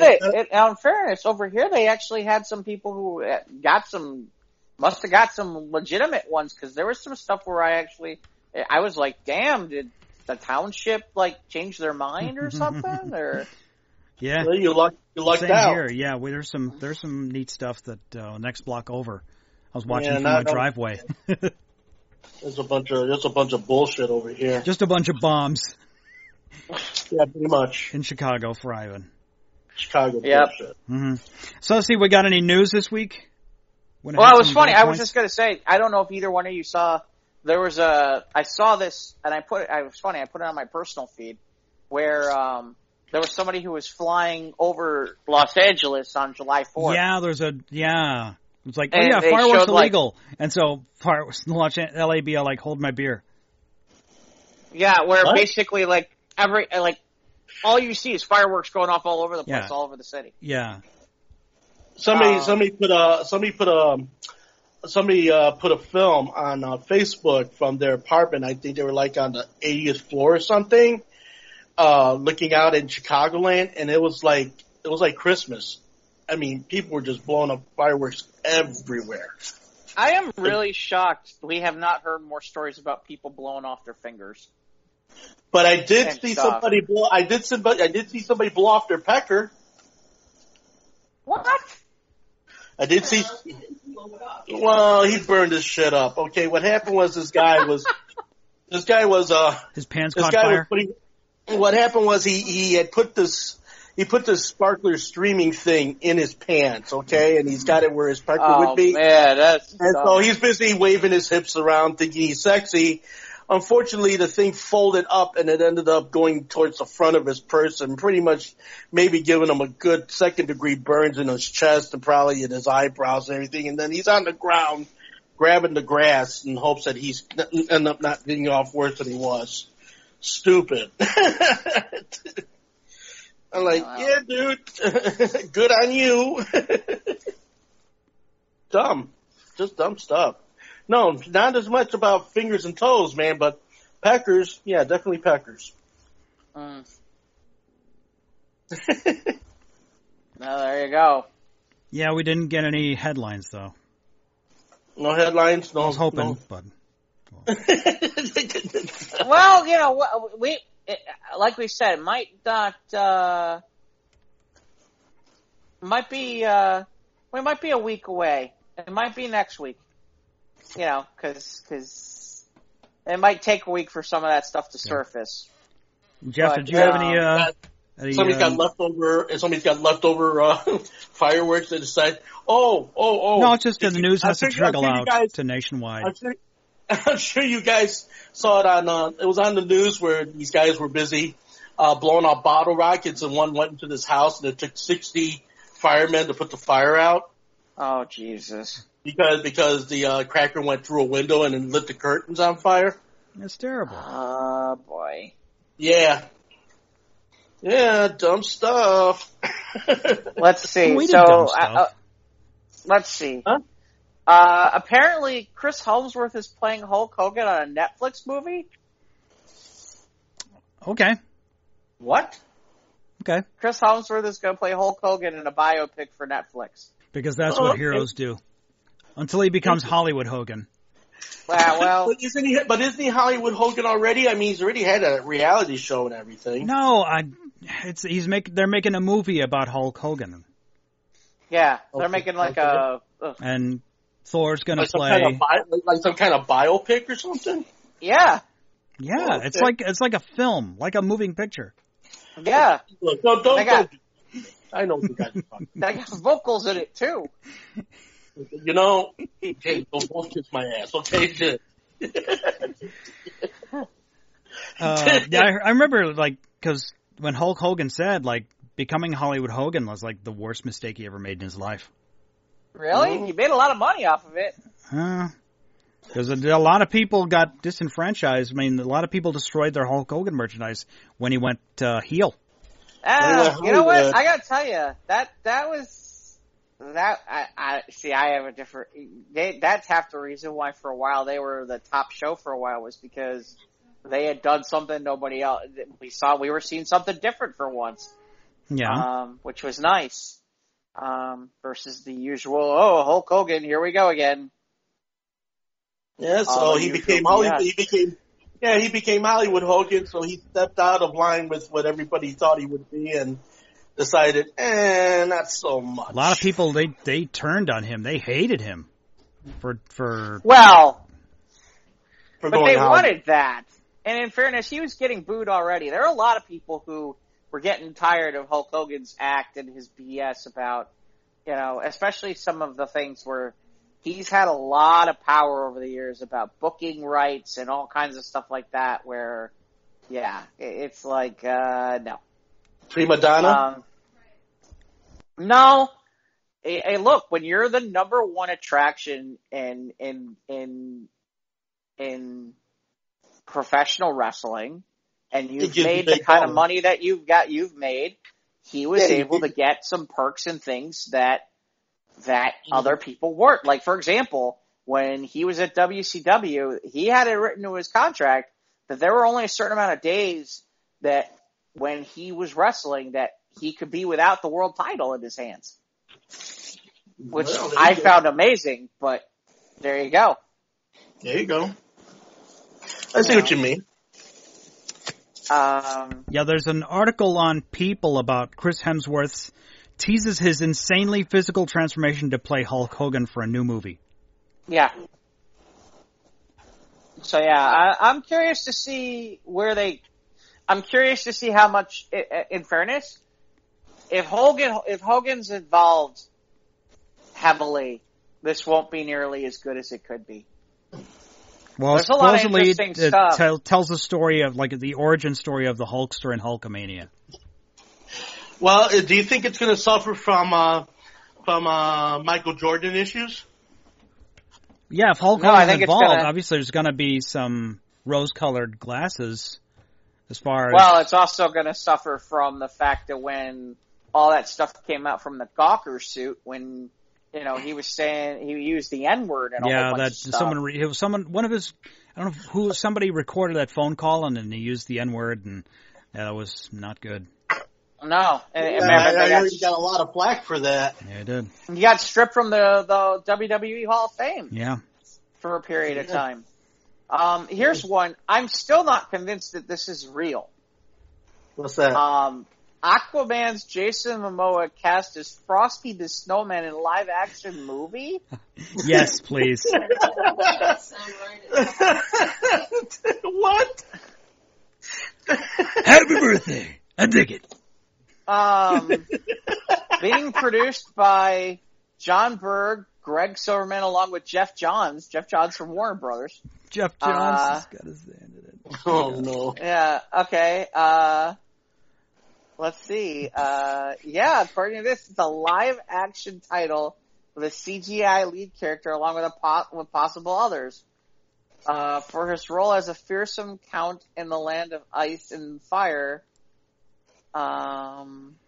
Is it going to have Heat Miser and, I don't know, but apparently... Frosty wasn't in that one with, No, I know. Yeah.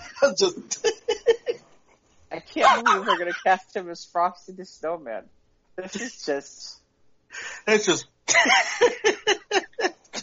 Although it's CGI, so I mean, I guess okay, but there's a part of me where I almost don't want to... So he gets to hide from his shame. Yeah. It's funny because, I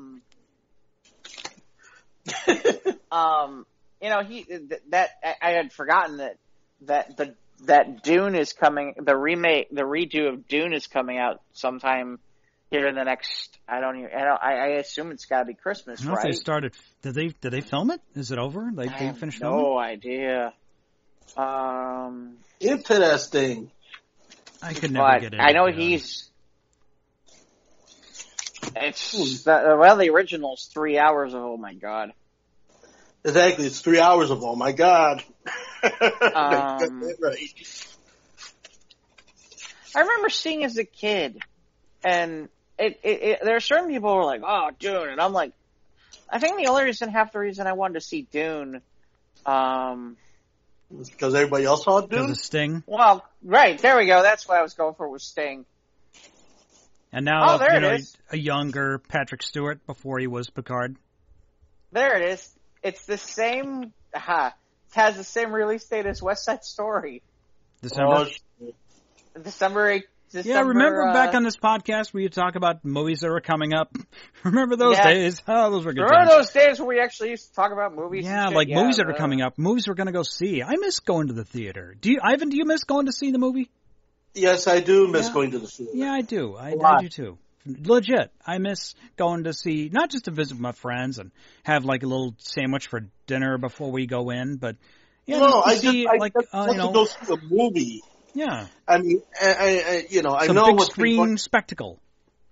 Well, speaking of big screen spectacles, the 40th anniversary of the Blues Brothers making the rounds, right? Yeah. Yeah. Didn't we talk about that? Yeah, I think we did. Because we talked about the mall that was demolished, and we did talk about the 40th anniversary of the Blues Brothers. Jeez, I gotta tell you, this cast for Dune is insane. Yeah, let's hear it. You got Zendaya, Jason Momoa, Dave Bautista. Okay. That's Stellan Skarsgård, Josh Brolin, Javier Bardem. Damn. Stephen McKinley. I don't recognize some of these other names, but you get the. I mean, there's some. It sounds like they got some heavy hitters up in there. Rebecca Ferguson. Yeah, I don't recognize. Yeah, no, that's. Okay. They certainly have. Let's see, what else is there anything else we need to well, apparently now Joss Whedon getting hit with about being unprofessional on the Justice League set. Back in the day. Who was coming from who? The guy who played Cyborg, which is Ray Fisher. Yeah. That movie needed more Cyborg. I liked that character. Yeah. I liked the straight player, although Wonder Woman was kind of a straight player too, but and Jason. I don't know. All those Amazons, I don't know how straight she really is. Oh, I see what you did there. So yeah, just waiting. Yeah, this whatever. Justice League. More crazy stories about Justice League just to keep in the headlines. Just remind people that Justice League came out. I don't know. I kind of have the same feeling you do, which is it's like I'm tired of hearing about Justice League. I've still not watched. I have the DVD here. I haven't watched Justice League since I saw it in the theater. Maybe I didn't know, but I did see it once when I got the DVD. Well, and that's the other thing. They supposedly replaced the Batman versus Superman Dawn of Justice with the longer, the ultimate cut. The ultimate cut. And then David Ayers is talking about that they need to release the ultimate Suicide Squad cut. And now, of course, the amusing part is apparently there's a Schumacher cut for the Batman Forever that apparently needs to come out. The only good thing about that movie was the U2 song. What? Kiss Me, Kill Me? No. Kiss Me, Kill Me. Hold Me, Thrill Me, Kiss Me, Kill Me. Yeah, that was right. But the Batman Forever, that was the Tommy Lee Jones as the Two-Face and Riddler, Jim Carrey. Is that one? I don't remember. That was Batman Forever, Mr. Freeze. Yeah. No, Batman and Robin was Arnold and Mr. Freeze and the Nipples. Oh, maybe that's the one it is. Maybe that's that one. I don't remember which one it is. It doesn't matter. Yeah. Either way, I'm like, it doesn't matter. Trying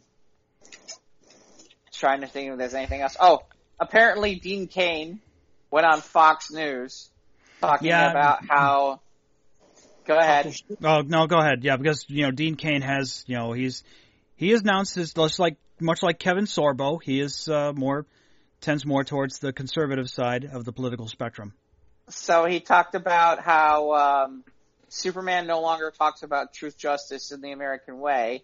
And then, that's the old George Reeves, Superman theme, Well, they even took it out of Batman. Oh, well, not Batman, but Superman. What's his name? Superman Returns with Brandon Routh. Well, where Perry White said truth, justice, and all that stuff. Well, the point is it's like okay. What was the point Dean Cain was making? I'm sorry, Ivan. What was the point that Dean Cain was making on Fox? Well, no, he was talking about how they don't say that in the comics anymore. Yeah. And Tom King came right out and posted pages of literally where he actually says it. Yeah, I did that last year. But are they recent comics? Yeah. Okay. Yeah. And maybe he's just referring to the film adaptations. Maybe, but it's funny because Dean Cain did say, you know what? You're okay. I'm mistaken. God, give him credit for that. Yeah. Which is that at least he's not pulling with some of them. He's not going to just, block you and delete, and whatever. But he called out when he was wrong. He corrected. He said, I stand corrected. Yeah. Good on him. No, absolutely. But I thought it was interesting. I'm trying to think if there's anything else. I just saw, today they dropped the final trailer for the Transformers series on Netflix. It's coming July 30th. Yeah. Okay. So that looks good. Excited? I am excited for that. I'm looking forward to seeing it. So there you go. So, I think the only other things we've got is, we probably should mention about the two things, which is one, we lost Carl Reiner, Was that this week? That was this That was week. The other day, I think. It was either yesterday or the 4th. Yeah, we lost. So we lost, there's that, and then we lose Charlie Daniels. Since we're talking on the subject of Carl Reiner, do you have any extraordinary Carl Reiner moments that you remember? Obviously, without Carl Reiner, we wouldn't. I remember his cameo in The Jerk. Okay, that's a good. There's a good starter, Jeff. It's funny. I really enjoyed him in the later years as part of the Ocean's 11 thing. Okay, that's good. No, that's good. I mean, because Carl Reiner, being part of the, the Dick Van Dyke Show. Well, he went back further than that, but yeah, you're talking your show of shows. Sid Caesar, man. Sid Caesar, Emma Jean Coca, Don Knotts, and a bunch of them, on your show of shows, which basically was a literal playground for Carl Reiner and his fellow comedians / writers. If you ever watch any of the old kinescopes of those performances, the comedy still is funny. You think of 50s television. Just like when you watch I Love Lucy, there's still a lot of elements of I Love Lucy that are still valid and are still very funny today. You watch all of these different types of 50s television where you're just like Steve Allen or Jack Benny, where, it has staying power. And I think Carl Reiner had that kind of staying power. And of course with his right hand man, Mel Brooks, who, they had a lifelong friendship, Yeah, the 2,000-year-old man.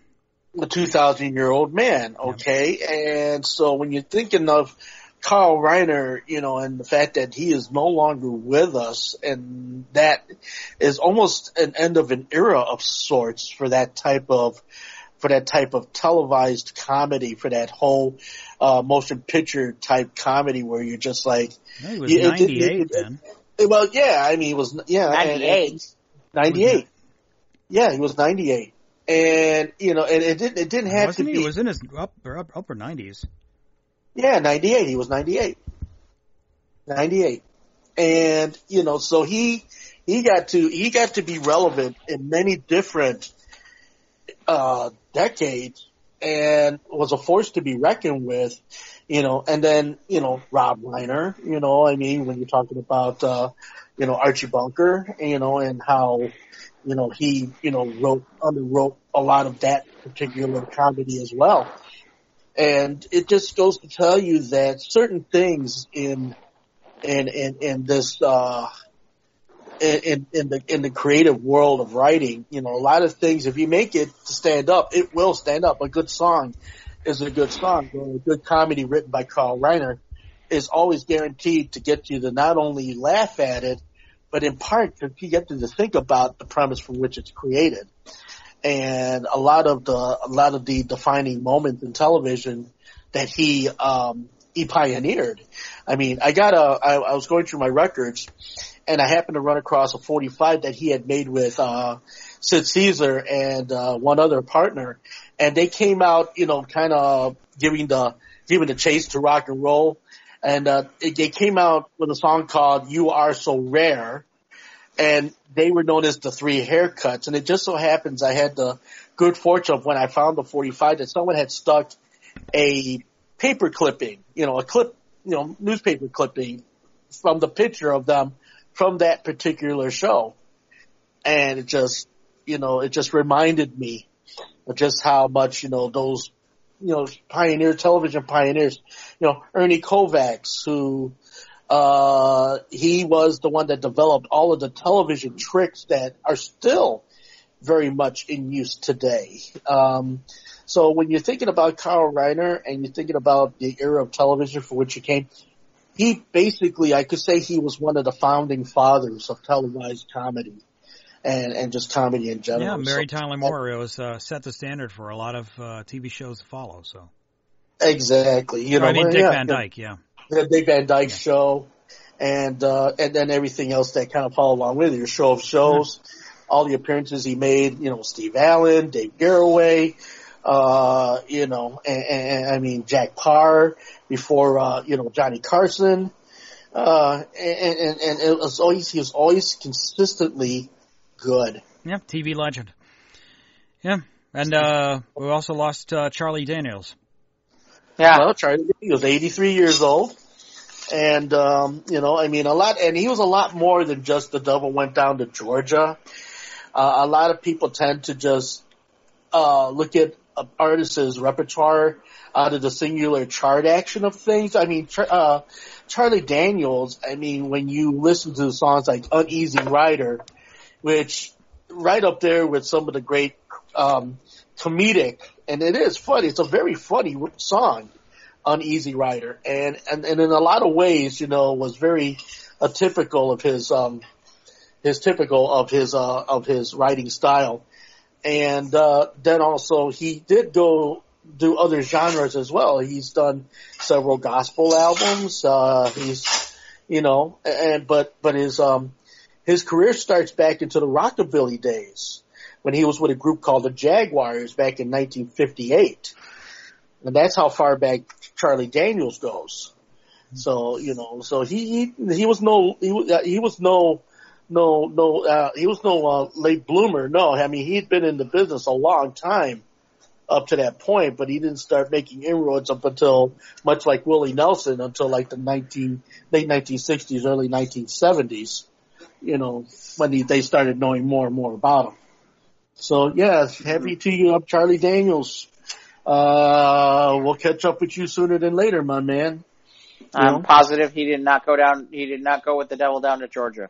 No, he didn't go down to the Devil down Georgia, but I'm sure the Devil is definitely, he's definitely worried now because he's down there. He's up there, and if he wants to go down there, he'll go. Yeah, I think the only other thing we missed is, now that I'm realizing it, is so apparently Mike Judge is going to do new episodes of Beavis and Butthead. Yeah, but they're not going to be on they're not going to be on MTV. They're going to be at Comedy Central. Okay, and do you think? Okay, now in my opinion, to you guys, do you think that Beavis and Butthead in this day and age is gonna wear well?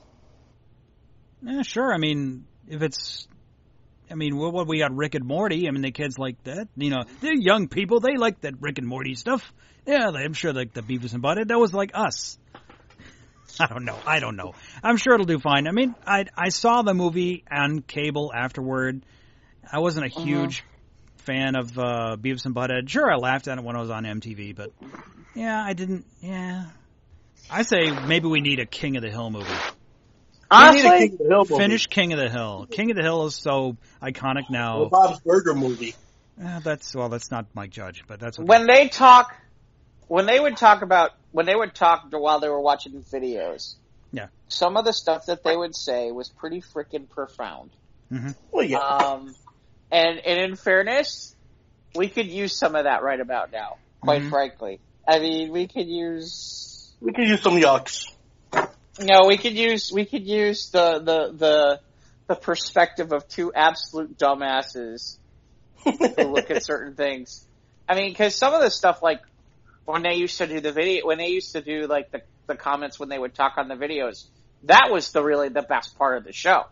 Well, yeah, was there. Yeah, and they just laugh and just say, "This is stupid." They would crack wise on the videos that were playing. Right, or like Beavis would do something and Butthead would be like, "That's really funny," or like like every so often, sure. They would crack on something. I in fairness, I'd be curious to see, like, for example, in fairness, it'd be kind of amusing. Like, okay, what if they cracked on like a Kanye West video? like they did on South Park? No, did they? No, they didn't. They made fun of. They took an episode and made fun of Kanye West, like for one whole episode. At least two, maybe at least one.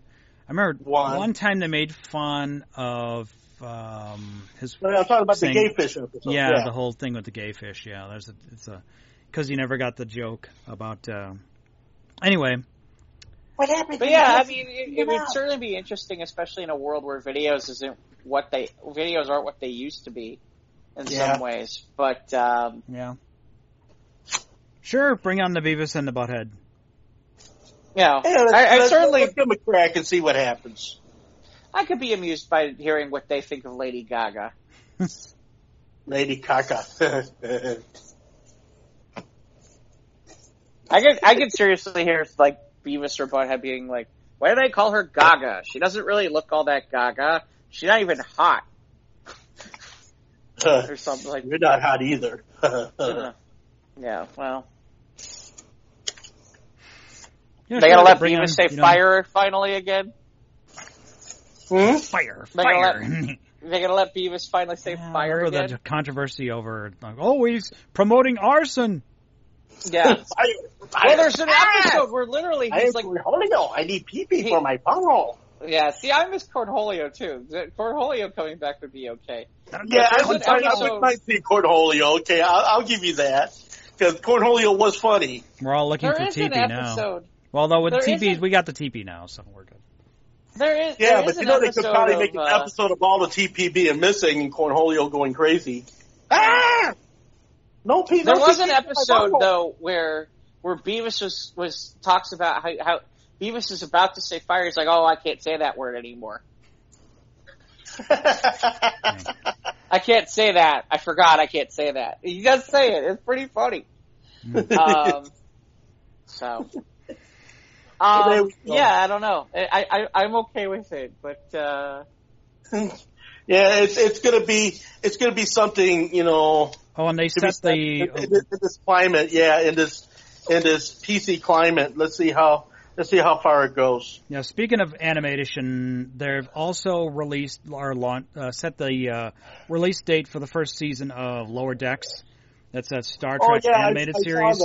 It's going to be on CBS All Access. So what do you think of that? Yeah, I hear it's Rick and Morty Star Trek. So I'm like, I don't know. Rick and Morty Trek? Yeah, kind of, sort of. We're the same kind of comedic styling. So I don't know if I'm going to Are they going to demand Szechuan sauce too? Similar. Or I'll beam me up, Pickle Rick. I don't know. Well, you know, and I've noticed that animation style is everywhere now. Yeah. And it's just like, where's the new Western style animation? Yeah, I'm not a fan. Yeah. Bring back the Jack Kirby style superhero style. Well, let's just bring back something that, you know, I mean, because having you know, seen the animated style from, you know, Lower Decks and all the rest of it, you know, Rick and Morty and you know, Steven's Universe, you know, Adventure Time. What else is there? Okay, yeah, that whole.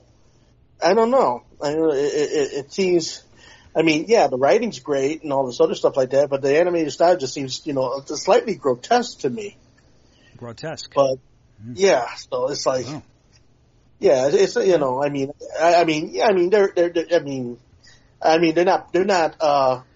they're not writing for me. I know they're going for. No, they're not. No, they're not for me either. Yeah, they're going for the younger demographic and all that. But yeah, I guess maybe I'm just missing, you know, some things as far as like the animated world is concerned. It seems like those type of animated pieces, you know, are just not the vogue anymore. And I just seem to notice that more and more as time goes on. Yeah. Well, speaking of time, I think our time is up for this week.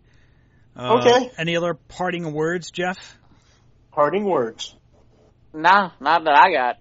No more news? Okay. No more items. You be doing anything for public speaking this weekend? Am I doing anything? No. I might be doing some stuff later this week that I'm not positive enough to be able to talk about it here. So no pole dancing? Yes. That's private. Only you're coming over. That's Big for Boy. Jeff Stein. That's only for you, baby. Premium. New Day Rude and Buns are fun. Okay, yeah, I want to buy me a ticket. I want to buy a ticket for that. New Day Rude, but Buns are fun. Sop me up with a biscuit, baby. Absolutely. Gravy. Yeah. Ivan, you said he got a Twitch thing this week? I got a Twitch thing on Friday. Friday? Okay. Yeah, Friday, 7 to 11. The Central Blues. Time. Yeah, Central Time. 7 Central Time. The Blues, 1917 and 1970. So yeah, we're gonna take an hour out and just kind of go into the different blues styles, pre-war, post-war blues sensibilities, heavy-duty stuff. So hope you'll come by. Hope you dig it. Okay, that's on Ivan's Twitch channel. That's JAVANIVAN on twitch.tv or download the app. We're on Instagram and Twitter at SOTRT Podcast. We're on YouTube. Click the bell, subscribe. You'll know when you get new content. And, of course, all our crazy stories for our sister show, News of the Squared, are on our Facebook page. Shout out to Scott. Scott. Of course, you can listen to our show on all the usual podcast hosting platforms, Apple, Google, Spotify, Podbean, Anchor, and, of course, send us an email for questions and comments and whatnot, sotrtpodcast@gmail.com. So thanks, everybody, for joining us here on these squares of the round table, and I hope to catch up with you next week with more laughter, hilarity, and other such stuff that you can or may not want to use, but we're glad you were here, and thank you for joining us, and see you next time, everybody.